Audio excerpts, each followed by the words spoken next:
Hello বন্ধুরা, এই দেখো এখানে গোলাপ ফুল, ফ্লিপকার্ট থেকে গোলাপ ফুল পেয়েছি।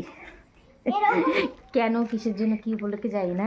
এখানে কত কিছু আমি অর্ডার দিয়েছিলাম এই সব, তার সাথে দেখি একটা গোলাপ ফুল দিয়েছে, তাই না? আমি দেখি কেন হঠাৎ দিয়েছি জানি না। এটা ফেব্রুয়ারি মাস বলে তোমার কোনো চা নেওয়ালা দিয়েছে হয়তো। হ্যাঁ হতে পারে, তুমি তো দাও না সেই জন্য দিয়েছে। না মামা তোমার জন্য এরকম একটা লস্যি আছে। ফেব্রুয়ারি মাস বলে হয়তো ভ্যালেন্টাইন ডে বলে ওকে আমাকে কেউ গোলাপ ফুল পাঠিয়েছে ফ্লিপকার্ট থেকে। খুব খুশি হয়েছি আমি ফুলটাকে, বেশ সুন্দর করে আবার দিয়েছি। হ্যাঁ তোমাকেই দিচ্ছি না তোমার না, তাহলে তো এবার তো ডেলি অর্ডার দিতে লাগবে ফ্লিপকার্টে। এত করে গোলাপ ফুল আসবে, আমি তো তাই বলছি হট করে গোলাপ ফুল নষ্ট করো না, গোলাপ ফুল দিয়েছে তাহলে রোজ একটা করে কিছু অর্ডার দিলেই পাওয়া যাবে।